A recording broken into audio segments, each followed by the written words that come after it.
community. I'm VonnTheStatman, guys, and thank you to Tuesday Tea with the Statman. Today, guys, I'm drinking a lemon herbal ginger. Good for your digestion. So, guys, if you don't drink tea, you should start drinking tea. It's very good for you guys. I drink tea all the time. All right, guys, so before I get into this, guys, let me get into my positive word. And my positive word for today is start. Ladies and gentlemen, you want to start something in life. If you don't start anything, you will never be able to finish anything. So today I'm starting my podcast. It was nerve-wracking, it was scary, but I had the heart, desire, and determination to start. So now that I have actually began my journey with podcasting, I'm going to get better every single podcast that I do. So ladies and gentlemen, without further ado, start your journey to all of your greatness. All right, guys, so that's it, guys. So, guys, we're going to start this podcast off, and I want to talk about the NBA and where I feel like it's going and how I feel like guys don't really care. I think a lot of guys, they're just playing, they get the money, and that's it. So, let's start off with this clip by Paul George, and I'll be back in a second. I think the beauty of it is the older I've gotten, the less pressure it's been, honestly. You work your tail off all summer. You train for these moments to where if you fail, you fail. Live with the results. Now, after hearing that clip, all I can say is Paul George was basically saying you train all off summer and you just live with the results. And as he get older, he doesn't feel any pressure. I would disagree with that. Now, I can't tell you what Paul George is meaning. He has a right to feel the way that he wants to feel. But I feel like when you're playing in a city like Los Angeles, you're playing for a team like the Clippers, a team that doesn't know success. I mean, they never won a championship. You're paired with Kawhi Leonard. I would feel that you would say, look, this was a very disappointing season. We came into this season expecting to be great. We wanted to win it all. We fell short. I'm going to bust my tail off in the summertime to make sure this doesn't happen again. Anthony Edwards' interview would go way different if he doesn't make it to the finals. He's not going to say, well, I trained all off season. And this is really sad because Paul George is actually my favorite player. So to hear him say that, that just makes me believe that winning is not a number one priority to him. Like he trains and then he goes out and he'll just play and whatever happens, happens. But a competitor that wants to win will say, look, we fell short. We got to do this better. We got to execute here. I got to take it upon myself. I got to be more aggressive. I didn't see that. I just saw a guy that was like, I'm just ready to go fishing. So let me just say what I got to say and get out of here. So that's my take on Paul George. So next up, guys, I'm going to talk about some of the games that already have been played in the playoffs. So we're going to talk about the Miami and Celtics series. So guys, let me go ahead and pull up Jason Tatum's stats. All right, guys, so we're going to talk about Jason Tatum and the Boston Celtics, the number one team in all of basketball. Most people believe that the Boston Celtics is the best team in all of basketball. I would agree on one accord. When the Boston Celtics share the ball, I don't see too many teams that can beat them, but sometimes they get into this one-on-one game. And Jaylen Brown, my apologies, Jaylen Brown, he doesn't shoot the ball well from the free throw line. And he's not that proficient from the three-point line. But sometimes he'll make a shot from the three-point line, and then he'll shoot more three-point shots. Holiday, White, and Hauser, Pritchard, Tatum, and Porzingis are the ones that should be shooting the three-point shots. Jaylen Brown, when he attacks the rim, no one can stop him. So the reason why this all comes back to Tatum, because Tatum is the best player on the team. He can get a shot whenever he wants. He's the best rebounder on the team. He's actually really good at getting his teammates involved. I'm going to read you his numbers, guys. Against Miami, I saw a Jason Tatum that, in my opinion, is now ready to win a championship. Years prior, Jason Tatum was about numbers, in my opinion. I could be wrong, but this is my opinion. I felt like he shot a lot of step back, three-point shots, didn't really get the guys involved, and he was trying to get 30 points a night. But over the Miami series, he averaged 21 points, 10 rebounds, and 5 assists during that series. But what I saw a guy in the first quarter, he was getting Derek White involved. And you saw the results. When Dark White shoots 7 3-pointers or more, they don't lose. He got Dark White involved. He got Holiday involved shooting the corner 3-point shot. When he is doing that, when he's facilitating, almost like how Kyrie Irving plays. Well, we'll get into Kyrie Irving later. But Jason Tatum now is understanding that to get to that next level, I can't just be out here just shooting. I can't be shooting. Because normally he lets Brown get about 4 shots to 5 shots in the first quarter. White will get 3 or 4 shots. Holiday would even get a shot or two. And what I noticed, if you watch the last 2 games when they played Miami, I started seeing guys attacking the offensive glass because they were actually involved on the offensive end. Imagine this, guys. You are an NBA player. These guys were the best at their high schools. They were the best at their colleges. When they come to the NBA, they want to be involved. They want to touch the ball. They want to score. And they all understand that they play roles. Like White doesn't have Jason Tatum's natural skill set, even though White is an assassin. And you know why? Because he got a bald head. But Jason Tatum is understanding how to get to the next level. He understands that he's better going on the block, attacking the rim. So when Jason Tatum does this, I think the Boston Celtics is a team that will be tough to stop.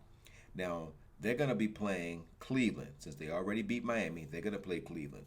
And Cleveland is going to pose challenges for Boston. Now, Boston should win, but when you have Allen down low and you have Mobley down low, those are two tall guys, almost like what you saw in Minnesota.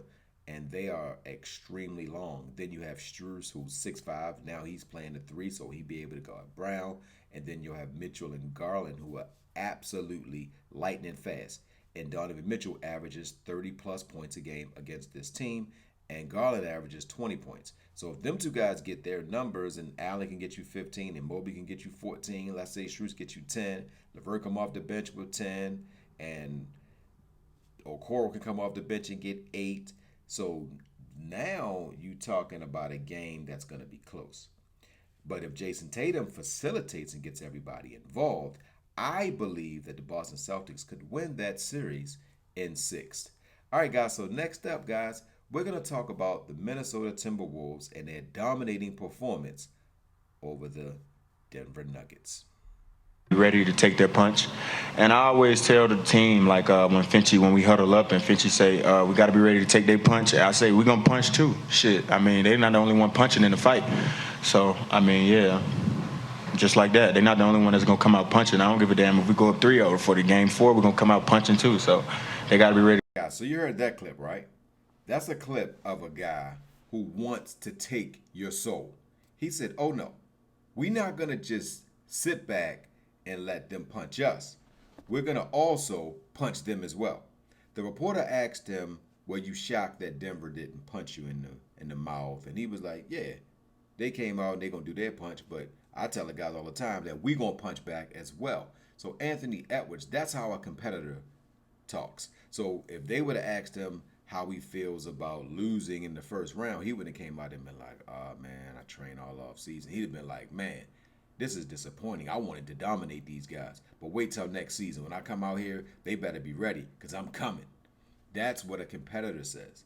You don't got to talk bad about a guy. Now, I'm not saying anything negative about Paul George. He's a humble guy. I believe that he brings value because he's entertaining, and he's one of the best players in the league. But I don't think that his level of competition is that of Anthony Edwards. You know, Anthony Edwards has that dog in him. You know, and Paul George is a great player, so he goes out there, he puts on a good show, so he's definitely worth whatever they're paying him in his contract. I never want to say that any player is never worth money. I think every NBA player is worth their money because they are the best at what they do. And if Paul George wasn't on the Clippers, they would not have even made it that far. I just would have wanted to hear Paul George say, yeah, this stings. You know, I bust my tail off, and I thought that we were going to get past this series. But next year, we're going to go further. That's all. You know, and maybe he's just very humble. And there's nothing wrong with being humble, so nothing against Paul George. But I love Anthony Edwards' answer better that no, they better be ready because we're going to try to punch them in the mouth first. And I just like that approach better when you're a competitor. These are the best players on the planet. And I am, for one, sick of the buddy-buddy things where guys are building these super teams, right? I'm tired of the super teams.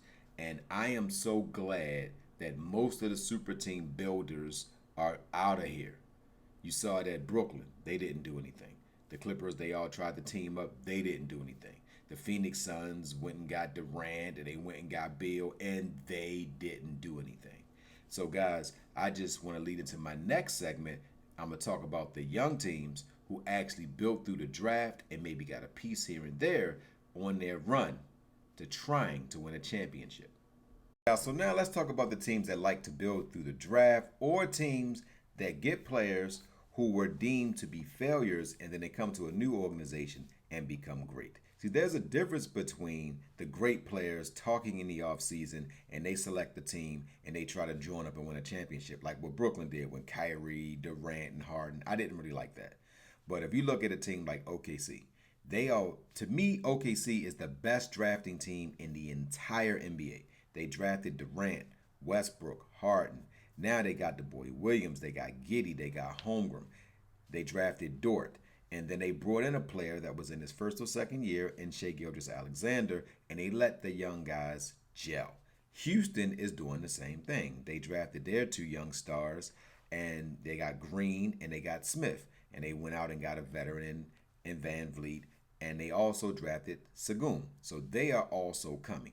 And if you look at the Boston Celtics, ladies and gentlemen, they drafted Tatum, they drafted Brown, and they said, okay, let's go out and get some role players. So they got White from San Antonio, and White wasn't a star, and they got Holiday, who was a great complimentary piece, and they got Porzingis, who people said was basically failing, and he wasn't living up to expectations. So that's a great way to build as well. And a few other teams, guys, the Cleveland Cavaliers.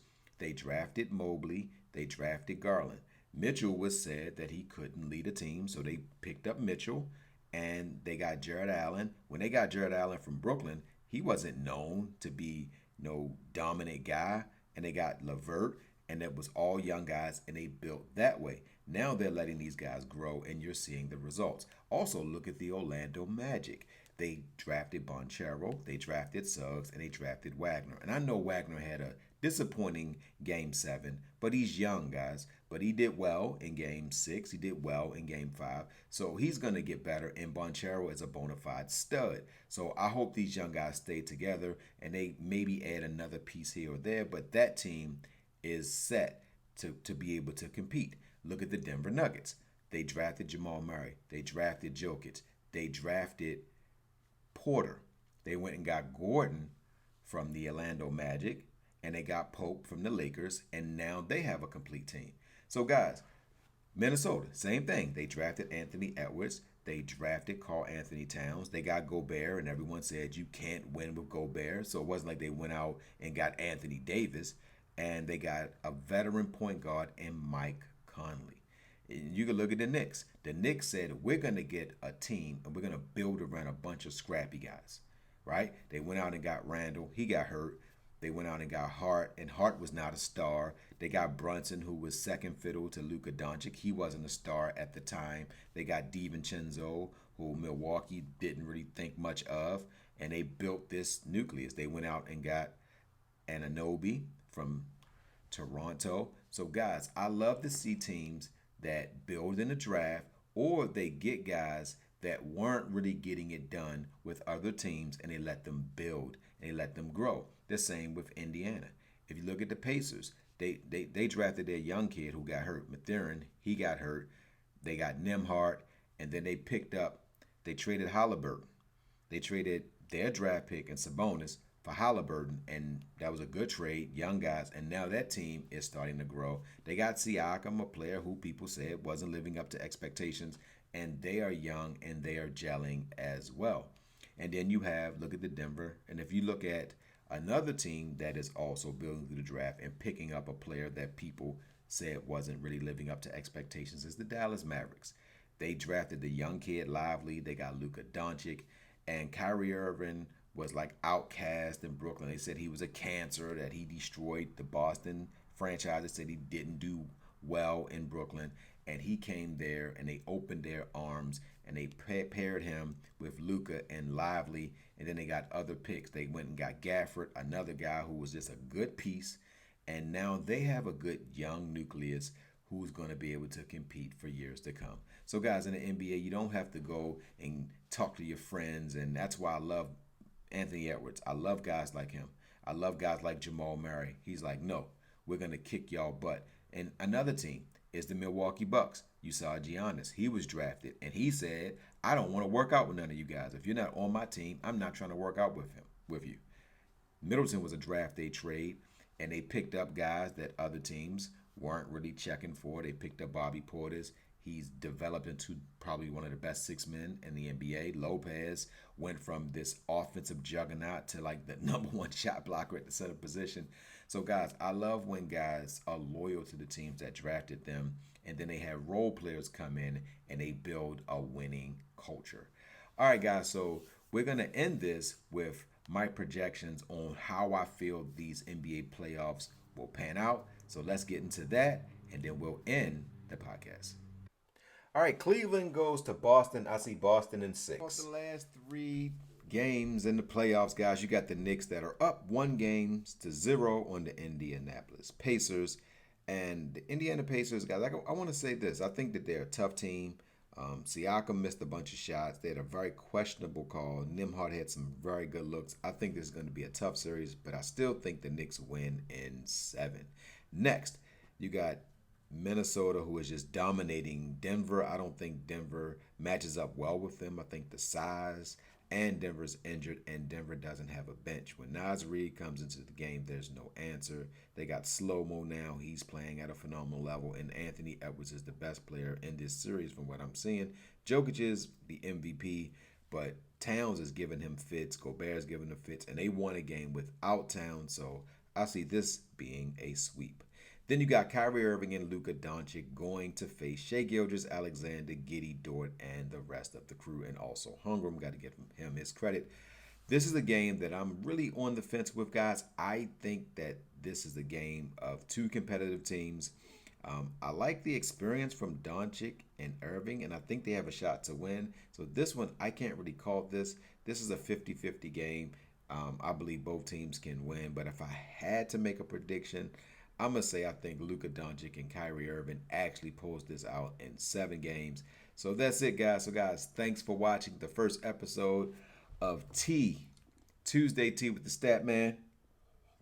So, guys, I hope you enjoy your day, guys. So, guys, don't forget to win-win. That means give people what they want so you can get what you want. And, guys, don't forget to think in ink. That means write it down so that way it can come true. Love you guys and enjoy the rest of your day.